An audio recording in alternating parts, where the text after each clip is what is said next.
Good evening, I'm Bill Maley. I want to welcome everybody here to tonight's August 9th, 2017 meeting of the Town Board.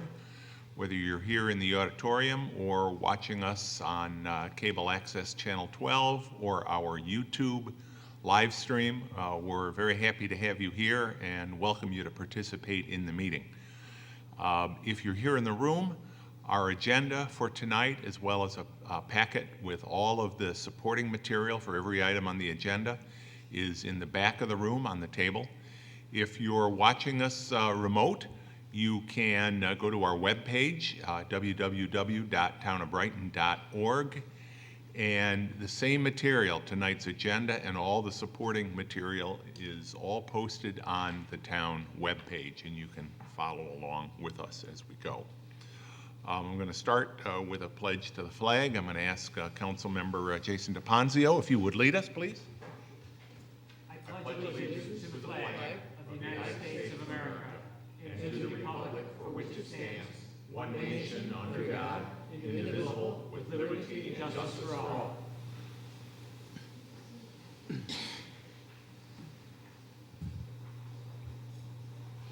Thank you, Jason. We're going to start tonight's meeting with the open forum. As always, the open forum is an opportunity for members of the public to address the board about any matter, whether it is on tonight's agenda or not. We welcome you to do so.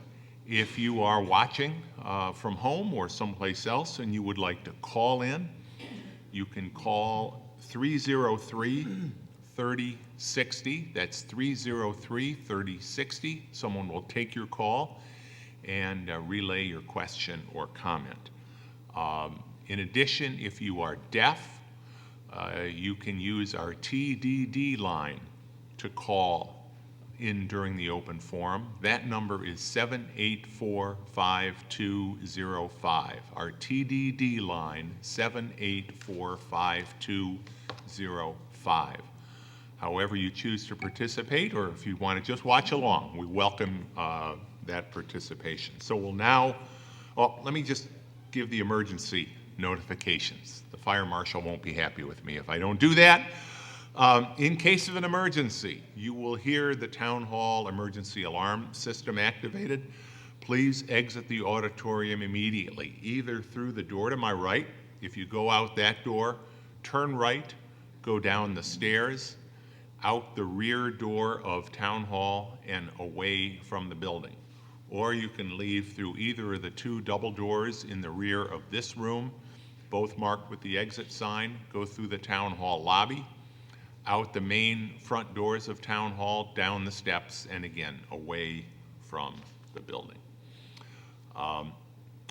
Very rarely we experience technical difficulties, or Spectrum experiences technical difficulties with the live cable broadcast. If you lose the audio or the video during our live broadcast tonight, please contact Spectrum at 756-5000. That's 756-5000. Okay, now we will begin the open forum, and as I was starting to say, we welcome anyone's participation during the open forum about any matter. I would note that we do have a couple of public hearings tonight, so if you're here to speak to either one of those public hearings, I would encourage you to wait until I call those. They'll be early in the agenda. But if you do want to speak during the open forum, I will just ask that you raise your hand. I will recognize you if you would come up to the podium so folks that are listening remotely can hear you. Please address your comments to the board and not to other members of the audience. Please don't address personnel matters involving town employees, particular town employees. Please be courteous, and please try to keep your comments as concise as possible. If you have written comments, I would also encourage you to submit them to the town clerk, and they will become part of the record tonight. So the open forum is now open, and is there anyone that would like to address the board? Judy.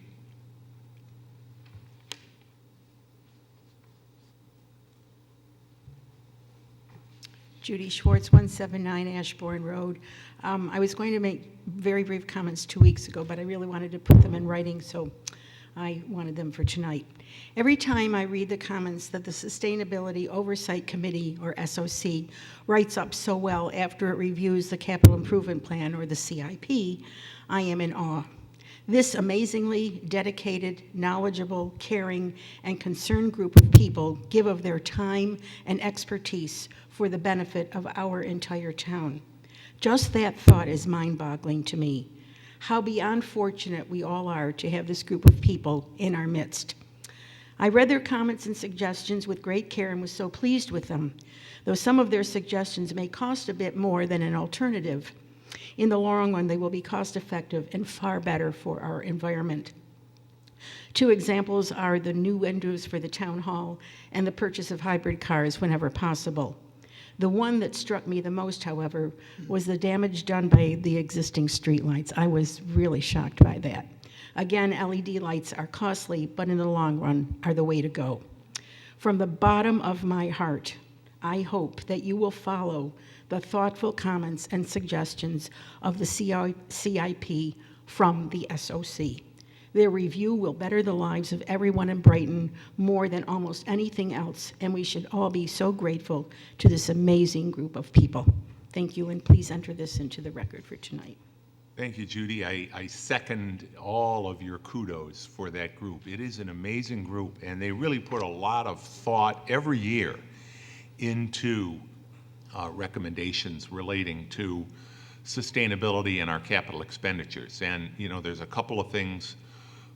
For example, you talked about the LED lights, and we're in the process actually of converting interior lights here in the building to LED. There are really 2 sort of different categories of street lights. Some we own, and those we are planning on proceeding with going forward.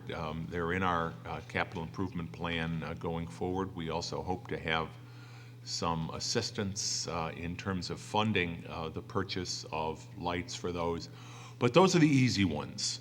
Those are the sort of traditional old-fashioned, what they sometimes call Cobra head street lights, and along our arterial highways, we own many of those. The tougher, and we've talked about it before, the tougher case are the ornamental street lights in our neighborhoods, our street lighting district lights. And I don't want to beat the horse, but to talk about this, I really have to. Those are owned by RG&E. They have, in our opinion, neglected capital expenditures to maintain that lighting system, not just the poles. People have asked about the poles, some of which look pretty tired. RG&E owns the poles. But more importantly, they own the conduit. They own the infrastructure, if you will. They own the whole system. And that system has not been, in most cases, upgraded for decades.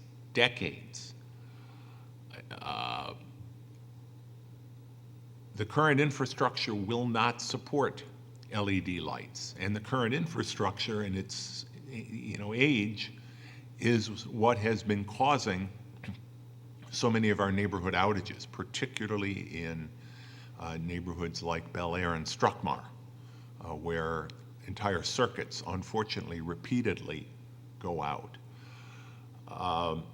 And worse, RG&E has not, still to this day, submitted a tariff request to the Public Service Commission that would even enable them to do LED lights in those neighborhood street lighting systems. And frankly, I think that's appalling. And it's led us to the conclusion that the only way that's going to happen is for us to acquire the street lighting system. And that is something we're exploring. The challenge there again is going to be not the purchase price of the lights. The challenge is going to be what would be a multi-million-dollar project to upgrade the rest of the infrastructure, particularly the conduit. It is a very challenging task, and frankly, we don't even know the full scope of it because the material relating to our G&E system is proprietary, and we have not seen all of their technical plans and specifications of all their circuits and everything else. So to a certain extent, although we've made some efforts to try to estimate what it would cost, and they are big numbers, they are just purely estimates because we really don't know. We don't know what we don't know, which is really the worst place to be in about their system, its strengths and its weaknesses. But I think it's important. It will cost us money. Obviously, interest rates continue to be relatively low, and it's a good time to borrow. Obviously, if we were to be able to get money from our friends in state government, that would make the burden even easier on us, and that would be a very, very helpful project for the town. But one way or the other, the only way those are going to get upgraded to LED is it's pretty clear if the town takes over the system. So that too is in our planning. In terms of hybrid vehicles, even police vehicles, I sent Chief Henderson an article. Ford now has a hybrid police platform on one of their mid-sized vehicles. So I think all of our departments, some of the vehicles that were in the initial draft of the CIP that might have been most amenable to hybrid purchase have actually, we've made a decision to defer some of those. They weren't as high a priority as some of the others. And particularly a lot of the heavy vehicles, compressed natural gas is an option, although we don't drive, for example, waste management. You see their garbage trucks, many of them, most of them, I believe, have been converted locally here to CNG. They drive their vehicles a lot more miles than we do. They're all over the area. Our heavy vehicles tend to drive in a pretty close area and don't spend the whole day driving around the way that a garbage truck might. So the economics of natural gas, which of course has its own environmental trade-offs, aren't as clear as vehicles that could be traded for hybrids. But we will continue. One of the things I have, during the course of the preparation of this CIP, is I have asked in each case our department heads to identify alternative fuels, whether that's biodiesel, whether it's CNG, whether it's hybrids, and we're going to continue to do that. Obviously, it's sustainable, but it's also an investment, and it returns cost savings over a greater or lesser period of time. So, but I do want to thank the members of the SOC who, as they always do, really submitted a very well thought out, very researched set of suggestions, and we will certainly continue to take those under very serious consideration whenever we make capital purchases. And, and some of the other things, for example, we've been doing a lot of work in the building on HVAC systems.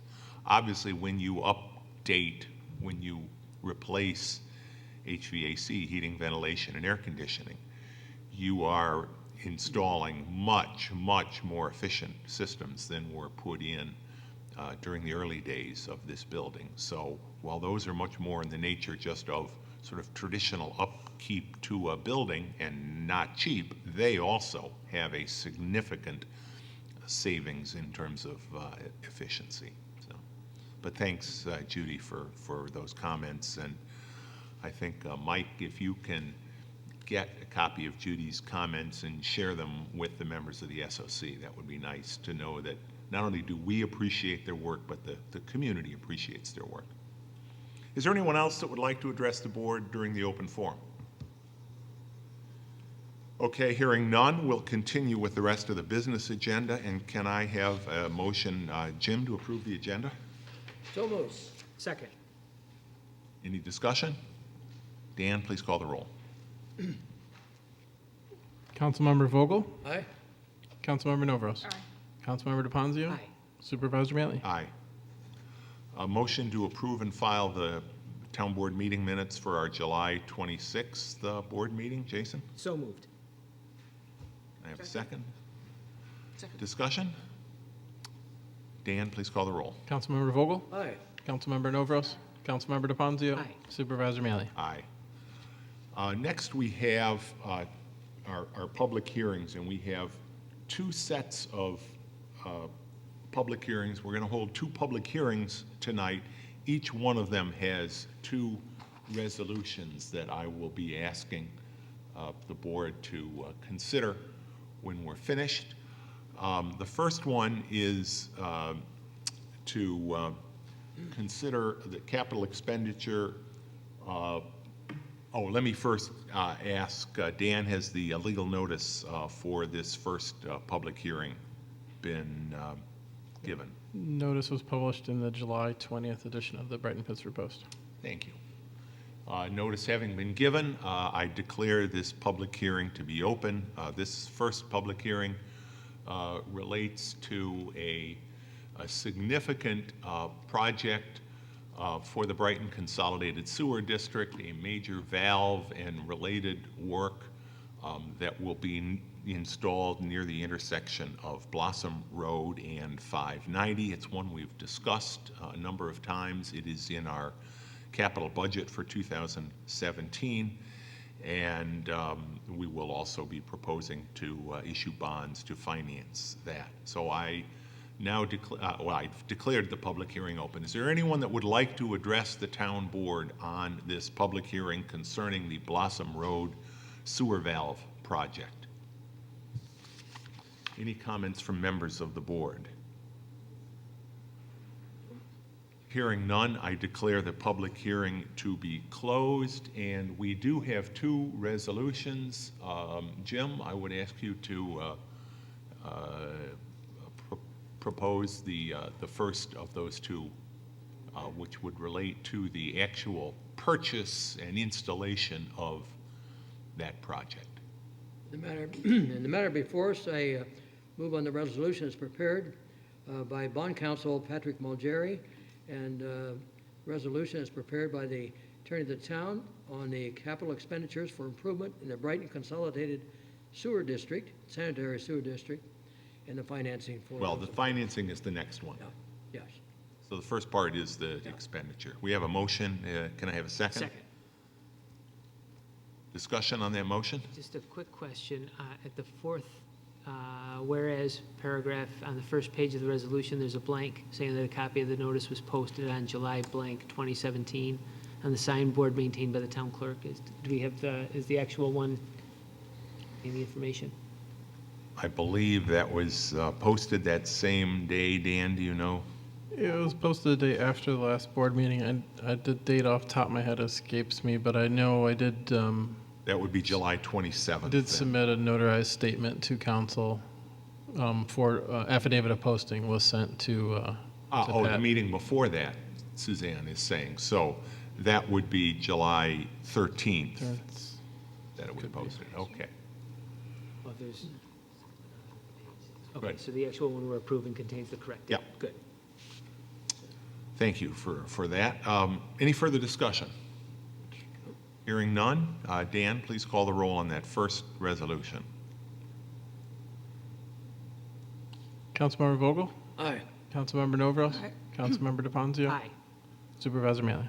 Aye. And Jim, now for the financing resolution for that same And matter? then for the financing for the improvements, for the improvements for the Brighton Consolidated Sewer District, I move in the resolution as prepared by the Attorney to the Town.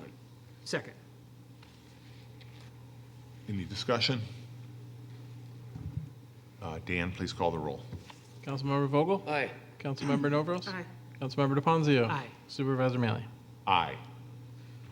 We have a second public hearing relating to the purchase of certain equipment for the sewer district. And once again, we will hold the public hearing and then we will hold two,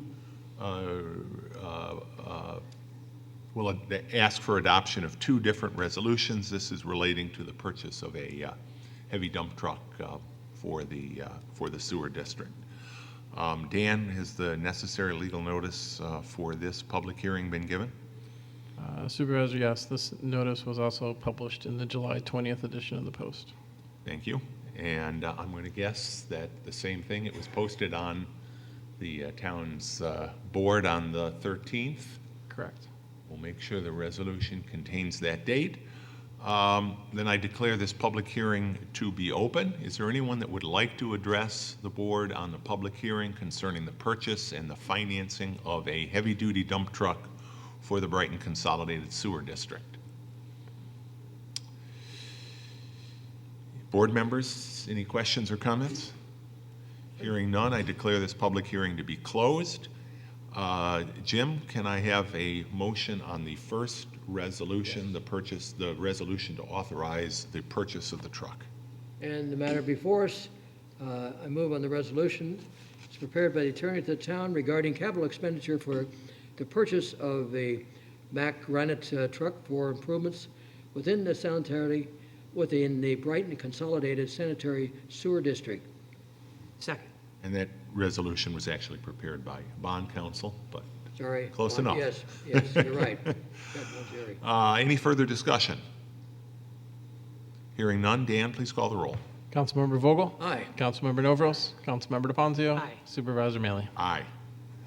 And finally, Jim, if you would, the financing resolution for that same purchase. In the matter before us regarding the purchase of the Mack granite truck for the Brighton Consolidated Sanitary Sewer District, I move on the resolution as, again, prepared for the financing for this same equipment as prepared by the bond counsel here again.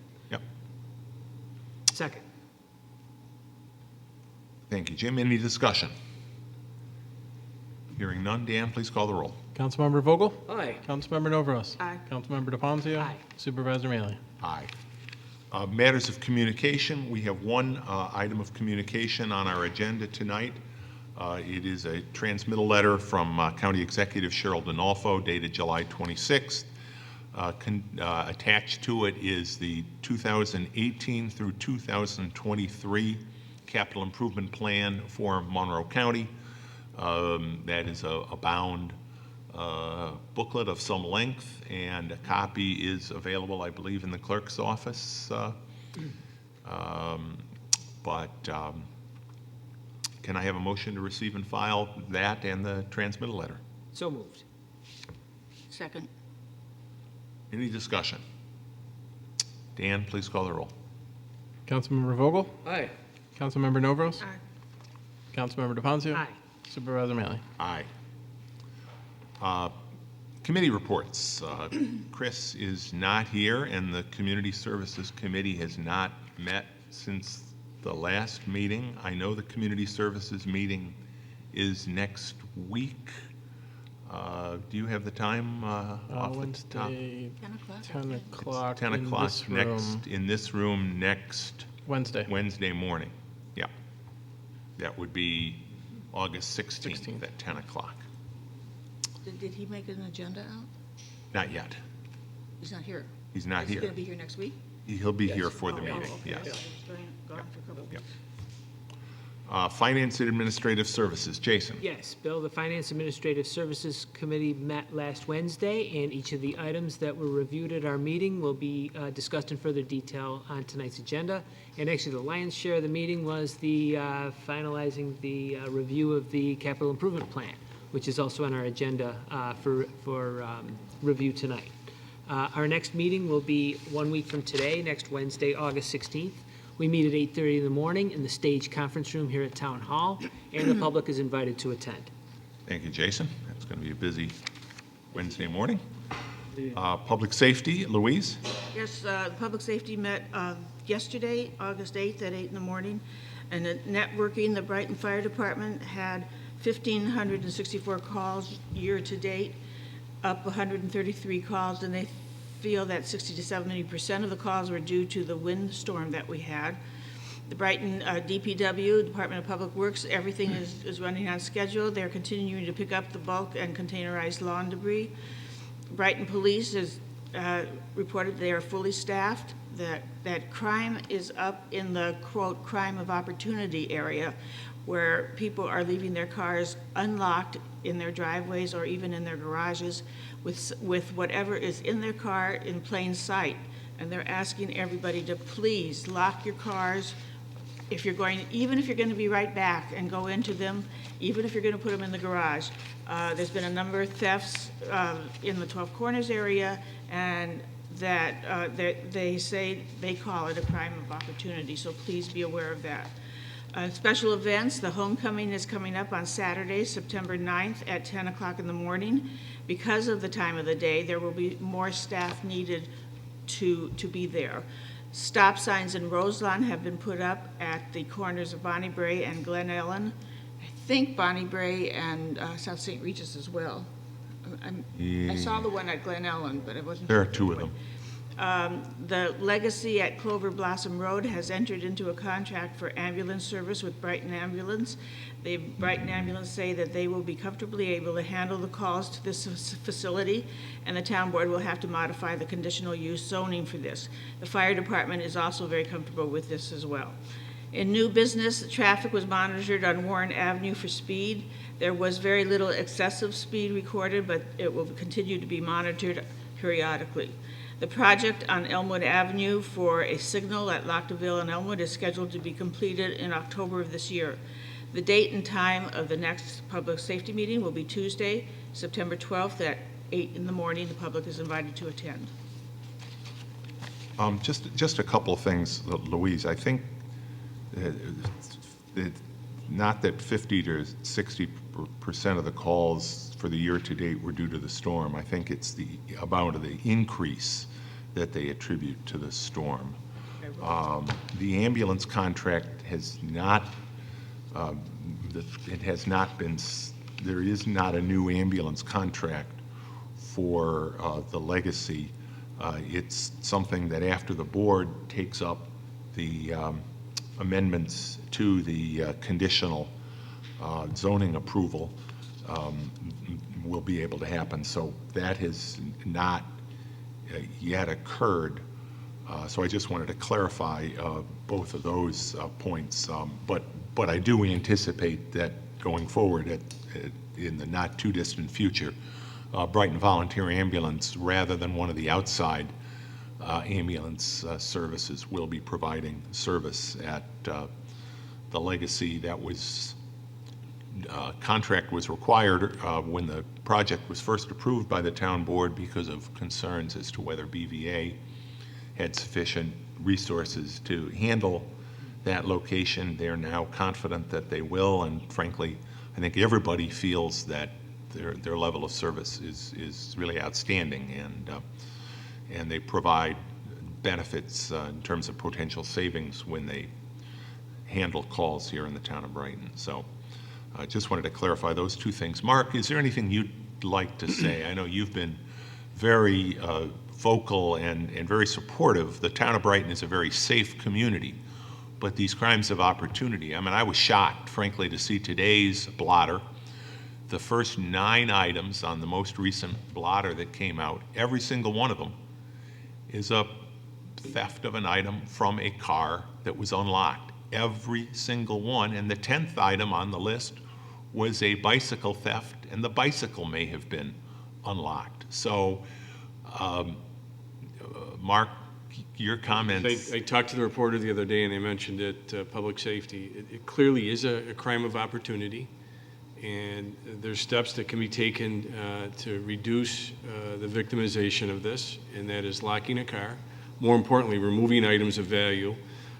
Sometimes locking the car does not stop or deter criminal activity. Unfortunately, we've experienced that at some of our parks where purses have been left behind and windows have been smashed. So the approach that we're taking from a department is we're using the media. We talked to Channel 13 the other day and some of the other media outlets. We're using social media contacted our neighborhood associations, put out a flyer, I've given a flyer to everyone here. And then we're taking a step. We implemented it this afternoon. It begins tonight. These are overnight crimes. We added additional personnel on overtime. Good. And we're trying some different methods and approaches, bicycles, unmarked cars, what have you. But I've talked to victims on the phone. I mentioned that, it is a very safe community. It continues to be a very safe community, but it's very frustrating, and I'm not blaming the victim. We're blaming the criminal, but if we can take some steps that are preventive in nature, I think these crimes, and we did a six-week draw on data. Today, we exceeded 100 reports of larceny to vehicles and stolen vehicles. So I'm trying an aggressive outreach, community engagement outreach. Also, what began today was our directed foot patrols with our officers are going to apartment complexes, and we're providing them with a handful of flyers so that it goes out so that the residents know this. We're using electronic means, but we're going to the old-fashioned flyer, and hopefully we'll be able to make some arrests and stop this activity. But next year, when I give my annual report, we're going to be talking about an increase in larcenies, specifically larcenies from vehicles, and that's what's happening right now. Thanks, Mark. Thank you for, taking the initiative on those the programs to try to address it. We've said it before, if there are neighborhoods or apartment complexes, senior communities, that would like to have the chief come out and talk. Mark and I have both sat, in living rooms in the evening discussing with neighbors what we can all do together to make Brighton a safer community, and I'll reiterate that invitation. Thank you. And thanks, Mark. Thank you, Louise. Public Works, Jim. Yes, Public Works met a week ago, this past Tuesday. At that time, during the open forum, I had Jim Weller, resident from Kirk-Astor neighborhood, requested an update on status of various pavement and curb concerns on the roadway in his neighborhood. And the highway department did inspect the condition of those pavements and questioned and determined that they did not warrant an immediate attention, but would be addressed over time here. And Chris and I both then went over after the meeting to inspect this ourselves and confirm what the highway department did find. But clearly those are things that are like cupping along the side and the swale and near the curb do need attention, and they will get attention here in the course of time. But none of them created an immediate hazard No, to they did traffic. not. They did Okay, not, good. nothing like that. And then also under new business, we had the Community Choice Aggregation, that's a CCA law.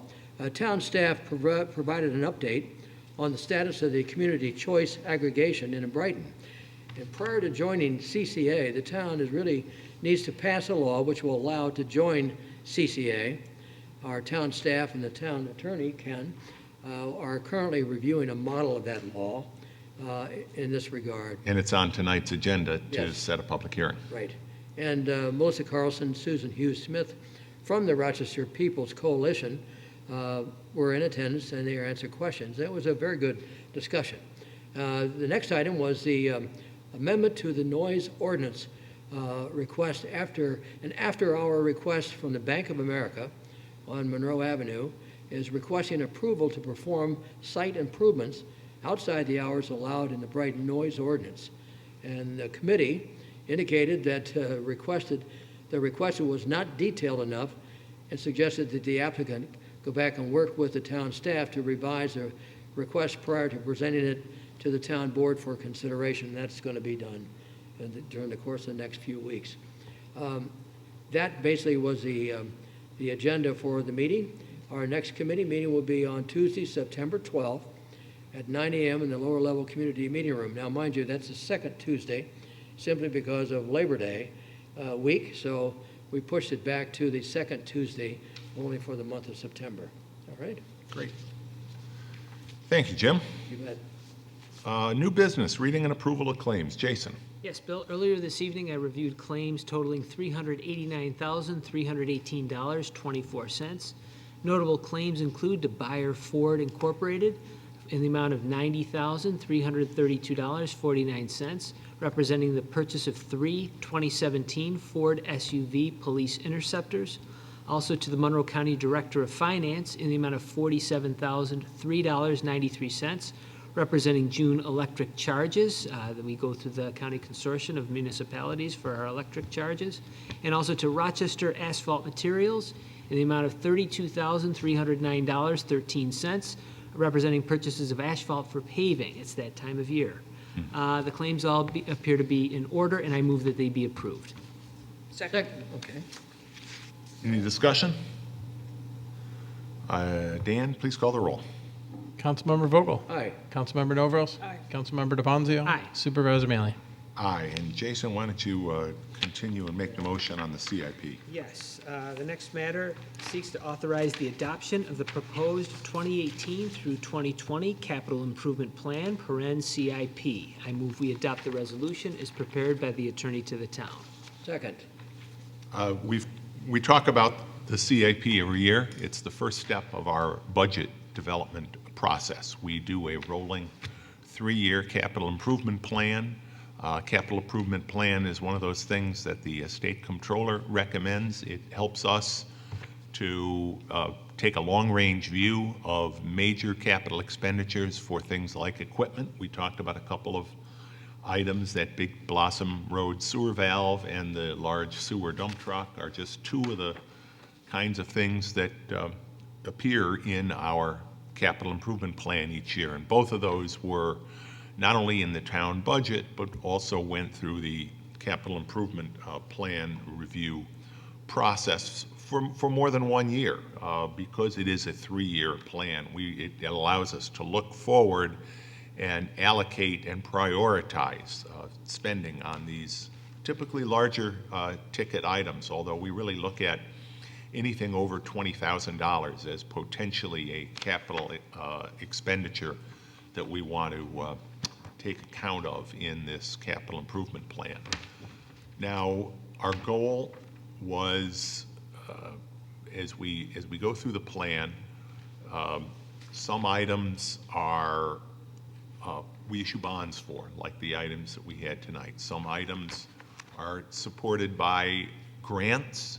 Some items are supported as amenities to incentive zoning projects, and we've had a number of important capital improvements to the community over the years that would not have happened, including our parks and our park development, but for the very beneficial use of incentive zoning, which has been a very, very important and very positive tool for the town over the past 20 years. But when you factor those all out, then you wind up with items that are going to appear and impact our budget. And our goal was net to come as close as possible to flat budget expenditures for our capital improvement plan for 2018 as compared to 2017. And I believe we have done that. The 2018 capital improvement plan will have a budgetary impact of almost exactly 1% as opposed to last year. But I think even more importantly is to look at its impact, and really positive impact, upon town indebtedness. We will be borrowing significantly less under this capital improvement plan in 2018, largely because of that big Blossom Road project that was a large one-time $350,000 item. But even taking that out, our borrowing will be more than $100,000 less than it was last year, and equally importantly, our overall indebtedness, which is far below that of Pittsford, Perrington, or Penfield to begin with. We estimate that our overall town indebtedness, with the borrowing we contemplate by this capital improvement plan, will be reduced by about $180,000 by the end of 2018. So I am very pleased with this capital improvement plan. I want to thank, as we already have, the Sustainability Oversight Committee, but also the Budget Review Task Force, two volunteer groups that are integral in our development of the plan.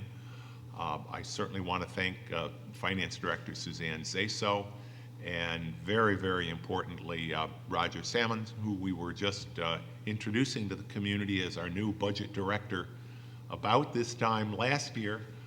This was his first full-bore capital improvement plan and budget process, and we appreciate all the work Roger did to make this plan possible.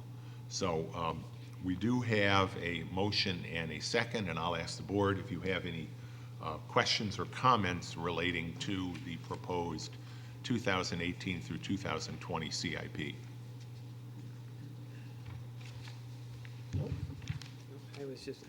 Again, this is a very thorough process. Sure was. Thank you to all the department heads for Yep. helping us, giving us the information regarding each of these Yeah. major expenditures, and being candid with us as far as what really needs to be done next year and what can perhaps be deferred for another year or two, and helping us make these determinations. So I think it's a good plan.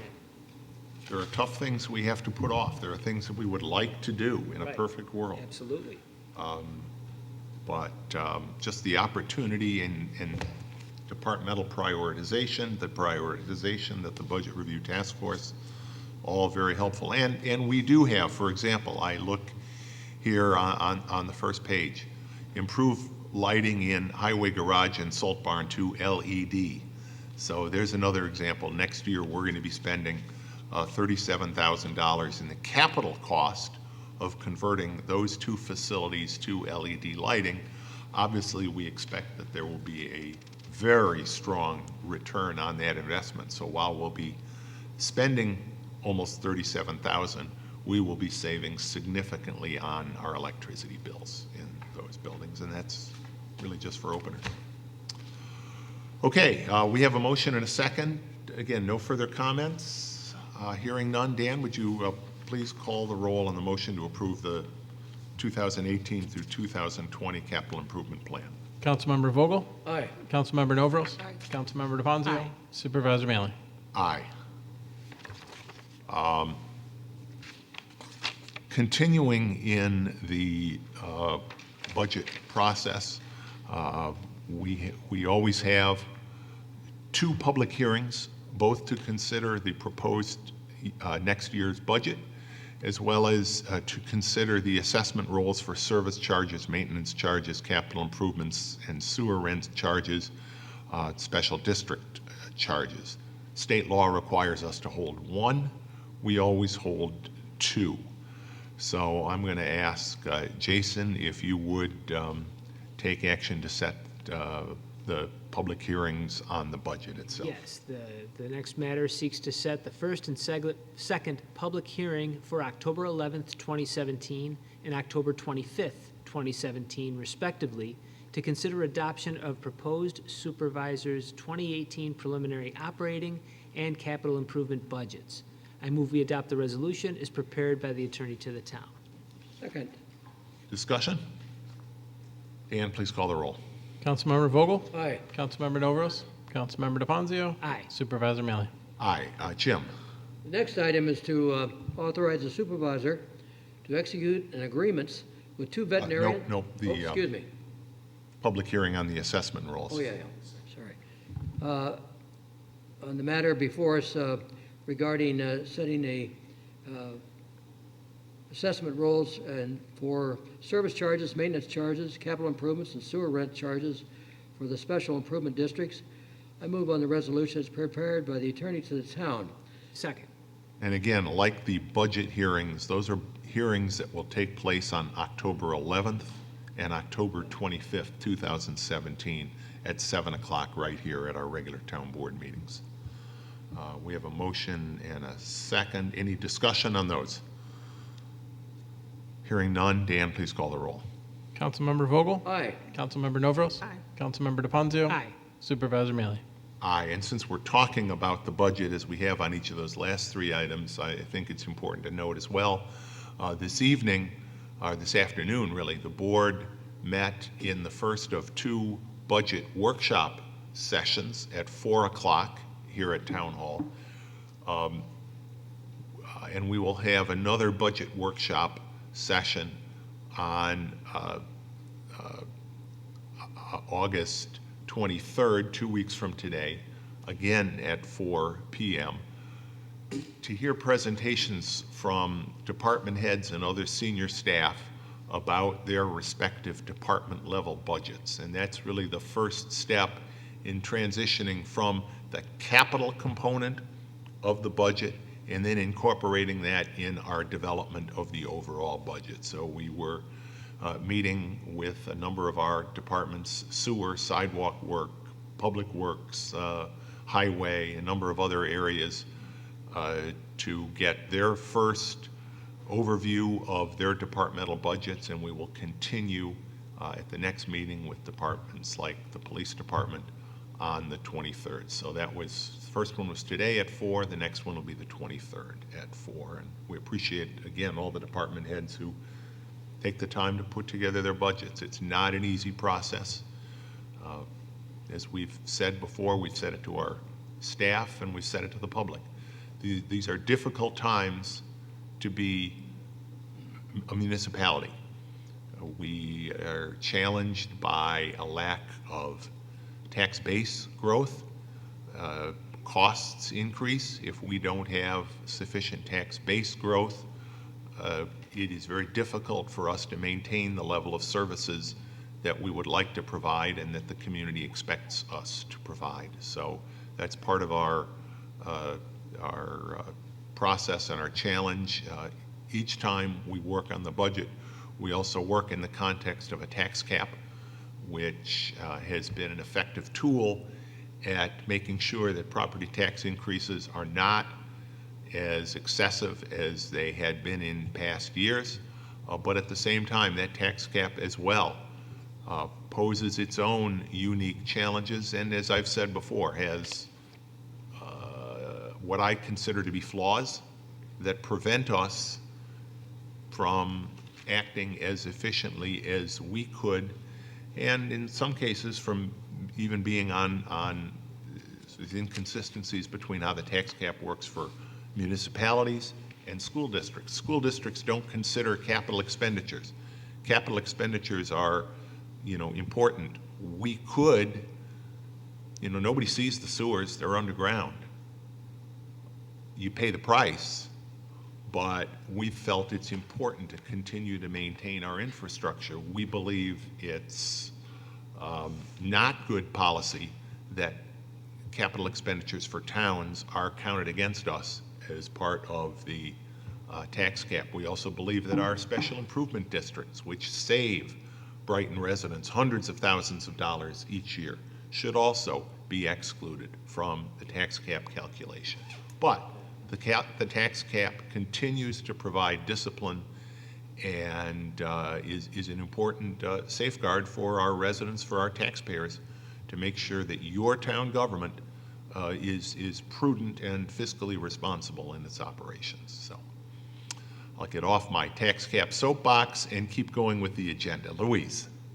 The next matter is to authorize the supervisor to execute agreements with 2 veterinarians and 2 veterinary technicians to provide veterinary-related services to be administered at the annual Town of Brighton Rabies Clinic being held on October 7th, 2017.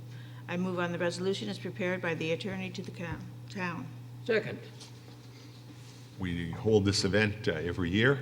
It's been a successful event, helps prevent rabies in Brighton and in a neighboring community. So we're happy to hold this event. Thank you, Mark, for your role, the department's role in making this possible. Any comments on the rabies clinic? Hearing none, Dan, please call the roll. Councilmember Vogel? Aye. Councilmember Novros? Aye. Councilmember DePonzio? Aye. Supervisor Mailia? Aye. Jason. Yes, the next matter seeks approval of a 2017 budget transfer of $1,000 from the town clerk printing account to the town clerk facility improvement budget account to support purchase of an outside payment drop box for the town clerk's office. I move we adopt the resolution as prepared by the attorney to the town. Second. Dan, if you could just, Yeah, well, Explain just this. in the continuing opportunity to try and improve services to the residents, found that sometimes, the 9 to 5 hours don't always work. We tried the extended hours in the office for the first, 5 years or so, and folks really didn't take advantage of that. So in a matter of cost savings, we've changed that back to match the rest of Town Hall proper. As a kind of a help to those residents who need to come in outside of hours, there'll be that drop box there, and they can take care of that. We emptied multiple times a day. It's good. It's in the view of the surveillance cameras on campus for a good security measure. It'll be at ADA height and accessibility. And it'll be located at the rear door where the elevator is to Town Hall. So that's where folks are typically used to going, or we direct a lot of people there anyway. So it'll be a nice, easy transition, I think. that's door number... Door number 9. 9, right? Yeah. How do you know if they have dropped it off before the deadline?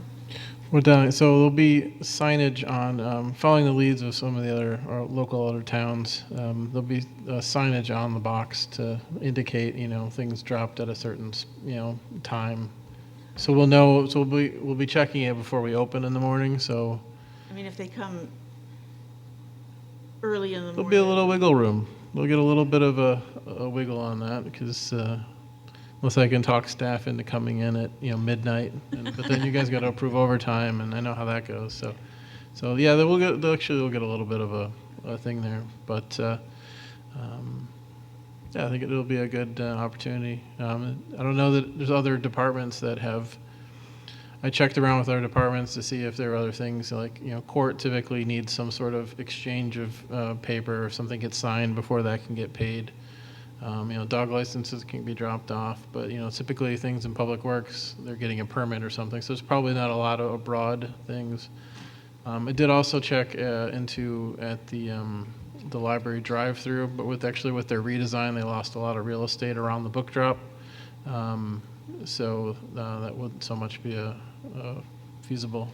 I was only asking because there's fines involved. Yeah, no, there's a little bit of wiggle room on that. So it's to their benefit. Thanks for making this proposal. I think it will be user-friendly. Any further discussion? Hearing none, Dan, please call the roll. Councilmember Vogel? Aye? Councilmember Novros? Aye. Councilmember DePonzio? Aye. Supervisor Mealy? Aye. I have a question for the chief on the rabies shot. Are the people that have dog licenses notified that they're going to be a clinic, or they just?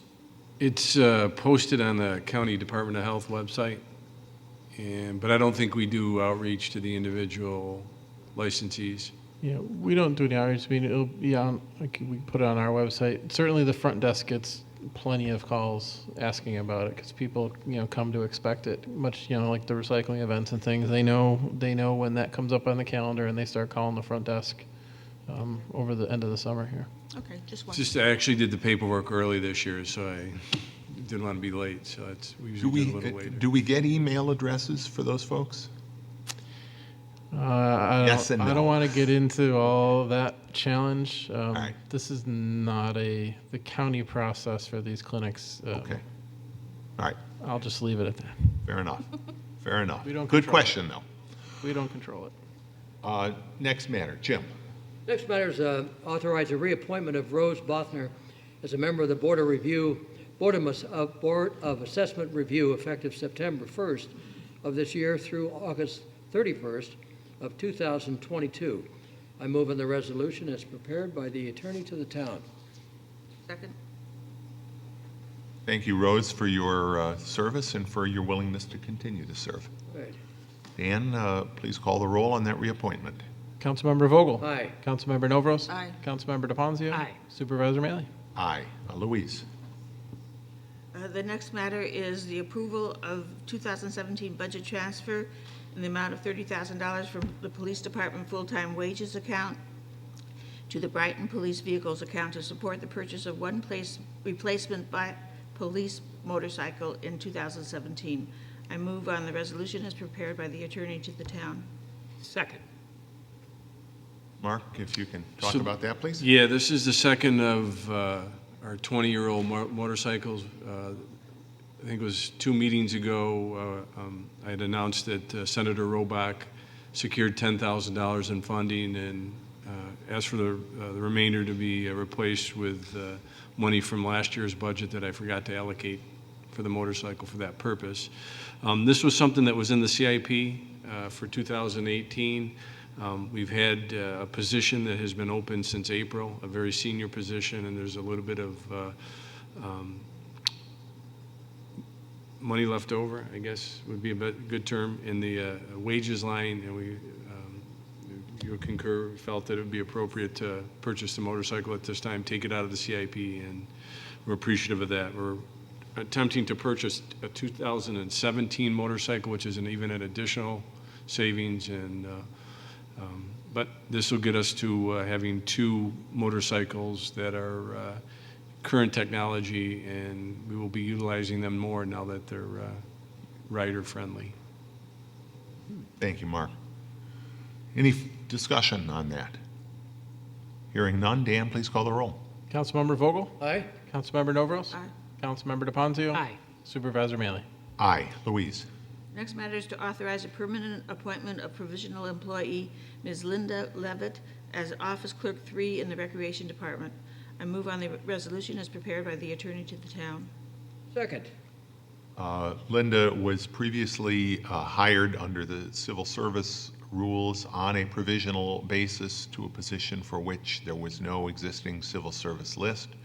She has now taken and passed, finished in the top 3 of the Office Clerk 3 exam, and so that allows us to convert her provisional appointment to a permanent appointment, and she will, as part of that, it's on a probationary basis for the first 52 weeks of her employment as a permanent employee. So we have your motion. Who seconded that? Did you, Jim? Thanks. Motion and a second on that. Further discussion? Dan, please call the roll. Councilmember Vogel? Aye. Councilmember Novros? Aye. Councilmember DePonzio? Aye. Supervisor Mealy? Aye. On this next matter, this is the matter relating to the proposed incentive zoning of property located at 1925 South Clinton Avenue. It is a matter that I have recused myself on, so I will leave the room, and I will ask Councilman Vogel to chair this one item, and then I'll come back for our last item.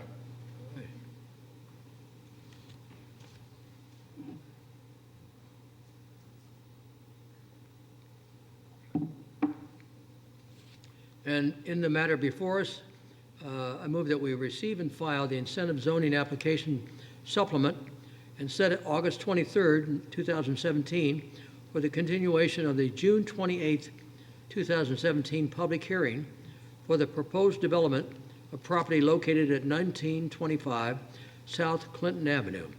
I move on the resolution as prepared by the attorney for the town and a letter dated August 3rd from Ramsey Boehner, the town planner.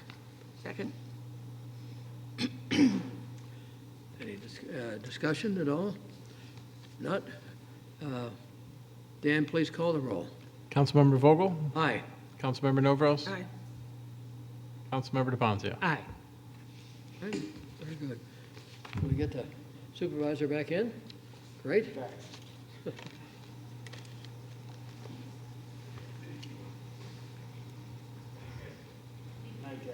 night.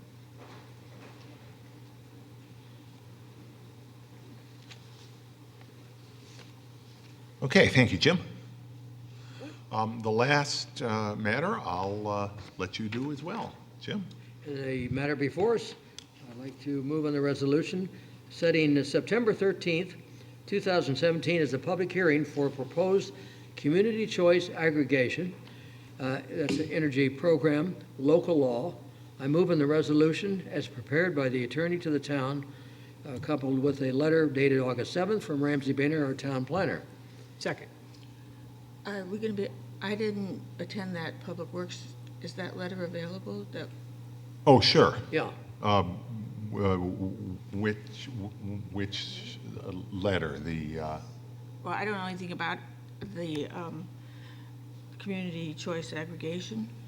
I looked it up. We got the letter from Yeah, Ramsey. let me Ramsey Boehner. let me give you and really the community, we've talked about it, but I think Got your it's, town engineer here too. and we do have the town engineer, and he'll fill in any gaps. But community choice aggregation is something that was done as a pilot down in Westchester County back a couple of years ago. And it was an opportunity for municipalities to join together, to purchase, to really facilitate the purchase of power for residents and small businesses in those communities at a significant savings, but more importantly, or just as importantly, to do so with the opportunity to purchase clean, sustainable energy. Again, at a savings over current costs. So having viewed the success of the Westchester County pilot program, the state legislature passed and the governor signed legislation modifying the public service law to authorize these community choice aggregation programs throughout the state. And there is a group here in Rochester that is working to encourage local municipalities to join, to really begin the process of joining a community choice aggregation program by doing what we're doing tonight, which is passing a local law authorizing us. It doesn't set up the program, but it authorizes us to begin the process of joining such a program. There would need to be management of the program. It's quite a process. You're really setting up something very akin to a new public electric utility. It has other capabilities, particularly relating to the generation of solar energy, but at least initially our focus on this and the focus of other communities and the focus of the Westchester plan was to provide really, buying power. Plain and simple, because we would be thousands, and what we understand the recommendation is that there be at least 50,000 households to be effective. The buying power, buying in quantity, would save significantly. Essentially, you're buying at wholesale, and So more than one town could be in the same, yes, it really has to be. right? And to date in Monroe County, only the village of Brockport has taken the action of adopting such a local law. Lima has also done that. So we don't even have to be in the same county. They were in Westchester County, but here the opportunity is there for a broader area. Other municipalities are looking at it. The city is looking at it. I believe Pittsford is looking at it. But, I'm Is sorry, go this ahead. different than what Fairport has? Yes. But would we get the same type of savings? No. Fairport has a municipal utility company that is really grandfathered in. The ability to set up that kind of a utility no longer exists because they don't have access to the cheap hydropower that Fairport uses. So that's what Fairport does. This is access to other types of clean energy. The pricing may be greater, may be less, but it is not, a single-owned. We would be able to get away from RG&E. To a certain extent. And getting away from RG&E means someone else has to do what RG&E does. And to me, and we've talked talked about this, internally with staff. Frankly, from my perspective, I mean, this is great. I mean, I think CCA is a marvelous plan. The biggest thing I'm going to need to be satisfied, and I know Mike is going to need to be satisfied on, is the administrative capability of whomever manages. There's an outfit down there, Joule Energy, I believe they're called, Joule, who has obviously done a very, very good job to date in Westchester. They're working with the local folks who are themselves seem to be very capable. But you're really setting up a whole new delivery system.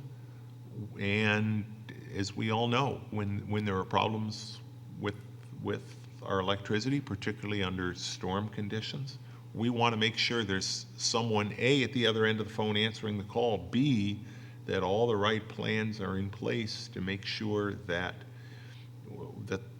work needed to maintain the system, because we're not going to be off the grid. We're going to be, if you will, I'm using that sort of slang term, it's how we will be supplied through the grid that will change.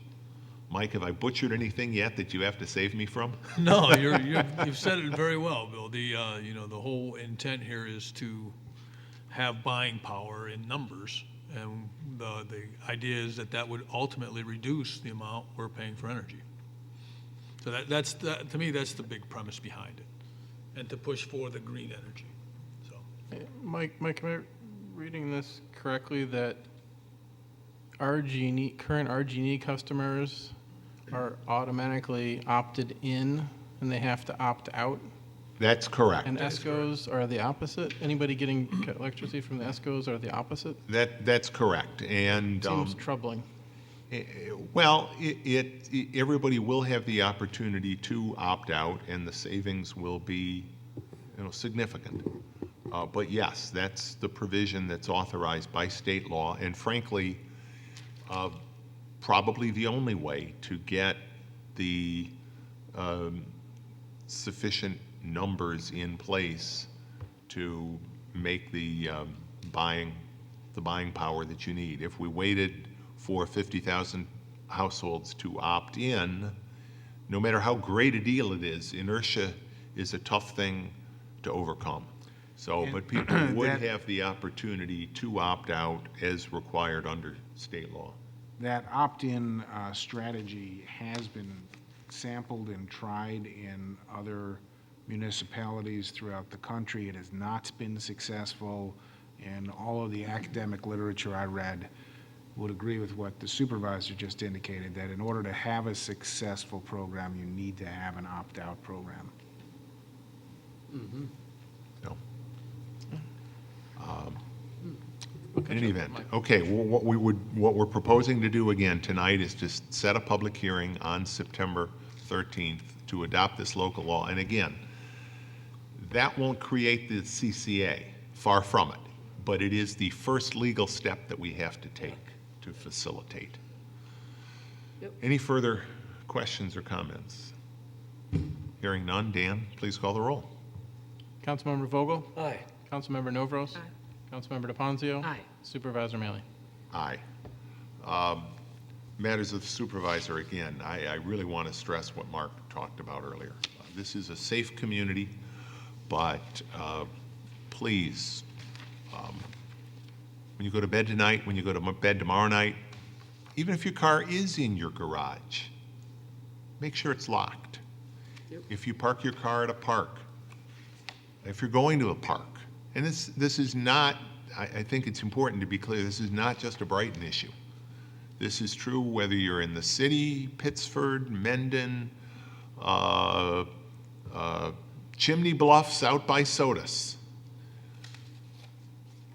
If you're going someplace and you don't need to bring your iPad, if you don't need to bring your purse, if you don't need to bring something that you can't take with you, much, much better idea to leave it at home rather than leaving it on the front seat or even under the front seat of your car. But in any event, lock your doors. Lock your doors to your home. It really surprises me. Every 2 years, have the opportunity to go out, walk through our neighborhoods, knock on people's doors. The number of doors you get to that are open, screen door. You ring the doorbell, knock on the door, nobody answers the door. I don't know whether the folks, maybe they know who's coming. Maybe they're out in the backyard, maybe they're in the pool, but the house is open. The screen door is open. Even at night, screen windows can often be very easily removed, and if your first floor window is open, that is an entry point, and it's an entry point that people have used. One of the things, one of the reasons the chief encourages neighborhoods to, invite them over is for exactly that reason. When I've sat with Mark, with neighbors, the ideas that he is able to share, the experience that he's able to share, and just the dialogue with our residents is so important. So if you're not sure, double check. Make sure your house is locked up. Make sure your car is locked up. It's worth it. Couple upcoming events. I want to make sure we've talked already about Homecoming, which is Saturday, September 9th. Going to have all sorts of fun things this year. That's a partnership among the town of Brighton, the Brighton Central School District, and the Brighton Chamber of Commerce.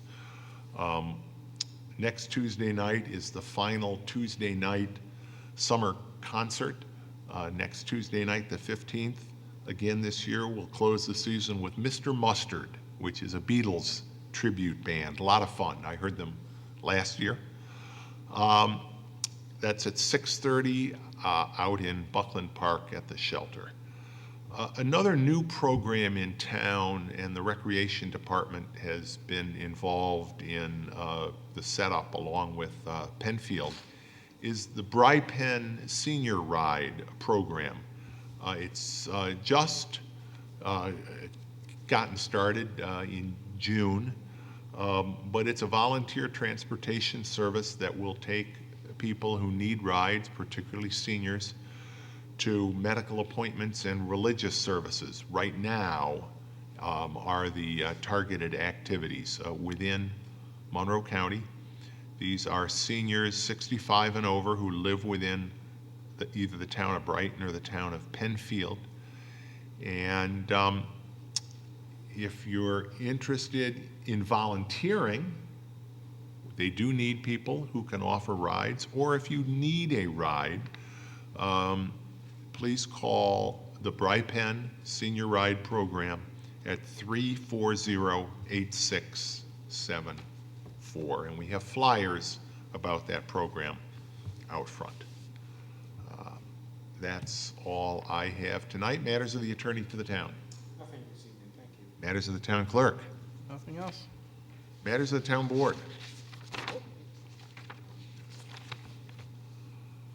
Hearing none, can I have a motion to adjourn? So moved. Second? Dan, please call the roll. Councilmember Vogel? Aye? Councilmember Novros? Aye. Councilmember DeFonzio? Aye. Supervisor Mealy? Aye. Thank you for being here. Our next board meeting is August 23rd. Again, the budget workshop will run from 4 to 6 that afternoon, and the town board regular meeting will start at 7 o'clock. Have a great evening, everybody.